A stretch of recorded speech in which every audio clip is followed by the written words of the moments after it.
Lahore central jail में 23 मार्च 1931 की शुरुआत किसी और दिन की तरह ही हुई थी। फर्क सिर्फ इतना था कि सुबह सुबह जोर की आंधी आई थी, बहुत तेज। लेकिन जेल के कैदियों को थोड़ा अजीब सा लगा जब 4 बजे ही वार्डन चरत सिंह ने उनसे आकर कहा कि वो अपनी अपनी कोठरियों में चले जाएं। उन्होंने कारण नहीं बताया था। उनके मुंह से सिर्फ ये निकला कि आदेश ऊपर से है। अभी कैदी सोच ही रहे थे कि माजरा क्या है। जेल का नाई बरकत हर कमरे के सामने फुसफुसाते हुए गुजरा कि आज रात भगत सिंह, राजगुरु और सुखदेव को फांसी दी जाने वाली है। उस क्षण की निश्चिंता ने उनको झकझोर कर रख दिया। कैदियों ने बरकत से मनुहार की कि वो फांसी के बाद भगत सिंह की कोई भी चीज जैसे पेन, कंघा या घड़ी उन्हें ला कर दें ताकि वो अपने पोते पोतियों को बता सकें कि कभी वो भी भगत सिंह के साथ जेल में बंद थे। बरकत भगत सिंह की कोठरी में गया और वहां से उनका पेन और कंघा ले आया। सारे कैदियों में होड़ लग गई कि किसका उस पर अधिकार हो। आखिर में ड्रॉ निकाला गया, लाहौर कॉन्स्पिरेसी केस। अब सब कैदी चुप हो चले थे।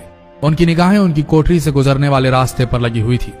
भगत सिंह उनके साथ फांसी पर लटकाए जाने के लिए उसी रास्ते से गुजरने वाले थे।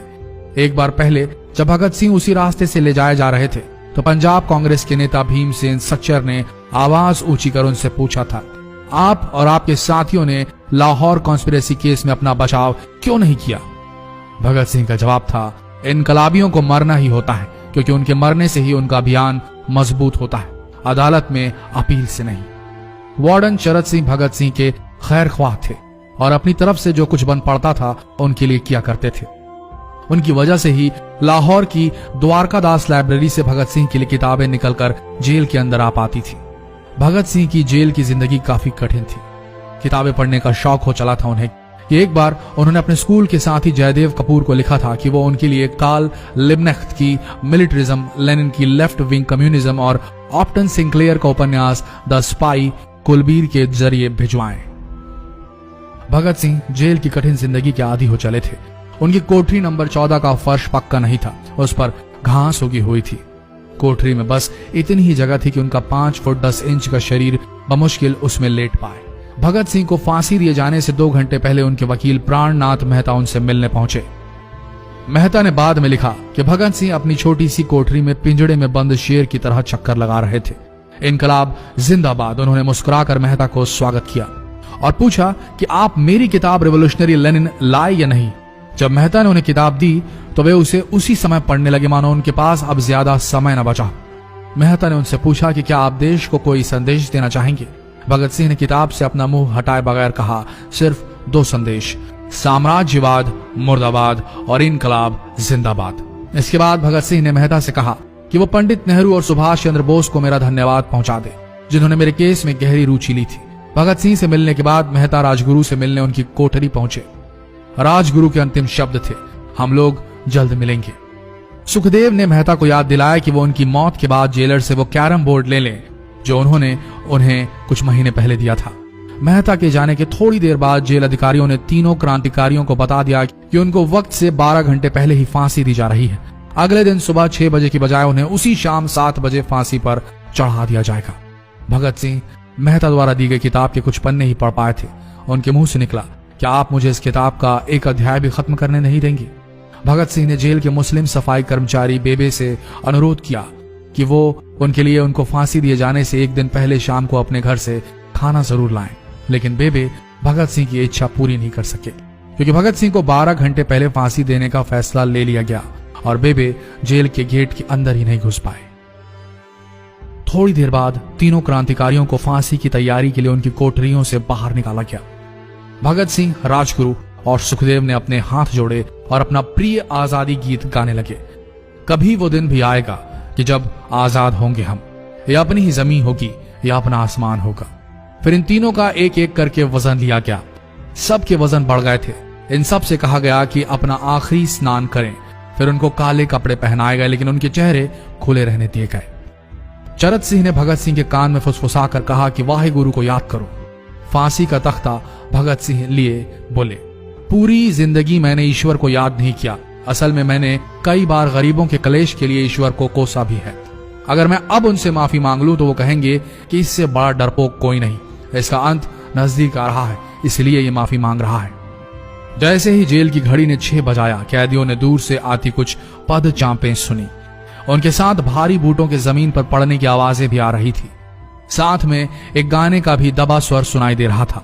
सरफरोशी की तमन्ना अब हमारे दिल में है। सभी को अचानक जोर जोर से इनकलाब जिंदाबाद और हिंदुस्तान आजाद हो के नारे सुनाई देने लगे। फांसी का तख्ता पुराना था, लेकिन फांसी देने वाला काफी तंदुरुस्त। फांसी देने के लिए मसीह जल्लाद को लाहौर के पास शाहदरा से बुलवाया गया था। भगत सिंह इन तीनों के बीच में खड़े थे। भगत सिंह अपनी मां को दिया गया वो वचन पूरा करना चाहते थे कि वो फांसी के तख्ते से इनकलाब जिंदाबाद का नारा लगाएंगे। लाहौर जिला कांग्रेस के सचिव पिंडी दास सोंधी का घर लाहौर सेंट्रल जेल से बिल्कुल लगा हुआ था। भगत सिंह ने इतनी जोर से इनकलाब जिंदाबाद का नारा लगाया कि उनकी आवाज सोंधी के घर तक सुनाई दी। उनकी आवाज सुनते ही जेल के दूसरे कैदी भी नारे लगाने लगे। तीनों युवा क्रांतिकारियों के गले में फांसी की रस्सी डाल दी गई, उनके हाथ और पैर बांध दिए गए। तभी जल्लाद ने पूछा, सबसे पहले कौन जाएगा? सुखदेव ने सबसे पहले फांसी पर लटकने की हामी भरी। जल्लाद ने एक एक कर रस्सियां खींची और उनके पैरों के नीचे लगे तख्तों को पैर मारकर हटा दिया। काफी देर तक उनके शव तख्तों से लटकते रहे। अंत में उन्हें नीचे उतारा गया और वहां मौजूद डॉक्टरों लेफ्टिनेंट कर्नल जे नेल्सन और लेफ्टिनेंट कर्नल NS सोंधी ने उन्हें मृत घोषित किया। एक जेल अधिकारी पर फांसी का इतना असर हुआ कि जब उससे कहा गया कि वो मृतकों की पहचान करें तो उसने ऐसा करने से इनकार कर दिया। उसे उसी जगह पर निलंबित कर दिया गया अंग्रेजों द्वारा। एक जूनियर अफसर ने यह काम अंजाम दिया। पहले योजना थी कि इन सब का अंतिम संस्कार जेल के अंदर ही किया जाएगा, लेकिन फिर यह विचार त्यागना पड़ा जब अधिकारियों को आभास हुआ कि जेल से धुआं उठते देख बाहर खड़ी भीड़ जेल पर हमला कर सकती है। इसलिए जेल की पिछली दीवार तोड़ी गई। उसी रास्ते से ट्रक जेल के अंदर लाया गया और उस पर बहुत अपमानजनक तरीके से उन शवों को एक सामान की तरह लाद दिया गया।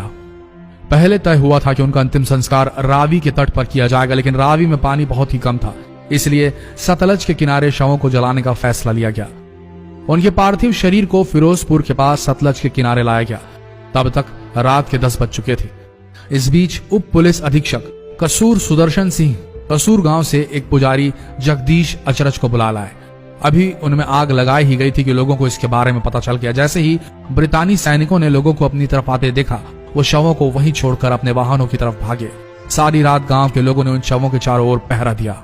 अगले दिन दोपहर के आसपास जिला मजिस्ट्रेट के दस्तखत के साथ लाहौर के कई इलाकों में नोटिस चिपकाया गया, जिसमें बताया गया कि भगत सिंह, सुखदेव और राजगुरु का सतलज के किनारे हिंदू सिख रीति से अंतिम संस्कार कर दिया गया है।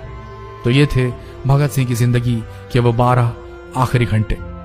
आशा करते हैं इस वीडियो में सुनाई गई ये कहानी आज युवा पीढ़ी के दिलों में मर चुके देशभक्ति को जगाने में कामयाब होंगे। जितना हो सके इस संदेश को पूरे देश में पहुंचाएं। इस वीडियो को शेयर करें फेसबुक पर, व्हाट्सएप पर, और हो सके तो इस पेज को फॉलो करें ताकि ऐसे ही वीडियोस आप तक सही समय पर पहुंच सके। मिलते हैं अगले वीडियो में, तब तक के लिए आप सबका धन्यवाद।